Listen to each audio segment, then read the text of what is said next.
کہتے ہیں کہ اللہ کو آپ کی نماز کی ادا سے زیادہ آپ کے دل کی نیت اور آپ کے کردار سے مطلب ہوتا ہے، اور یہ سب ہم نہیں جانتے۔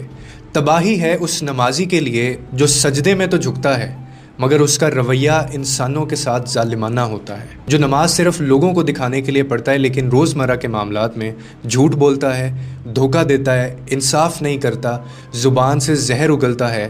تو یاد رکھو کہ نماز اگر تمہیں جھوٹ سے نہیں روک رہی اور اگر تمہاری عبادت تمہیں حرام سے نہیں روک رہی تو وہ نماز، وہ روزہ، وہ تسبیح کسی کام کا نہیں ہے۔ اللہ کو ایسی عبادتیں نہیں چاہیے، کیونکہ ایمان صرف عبادت کا نام نہیں، کردار اور سچائی کا نام ہے۔ اور اللہ کو دکھاوے سے سخت نفرت ہے، کیونکہ وہ دل کو جانچتا ہے، لفظوں اور سجدوں کو نہیں۔ اور بعض لوگ ریاکاری میں اتنے آگے نکل جاتے ہیں کہ دنیا کے سامنے ولی بنے پھرتے ہیں اور بند کمرے میں بدترین ظلم کرتے ہیں۔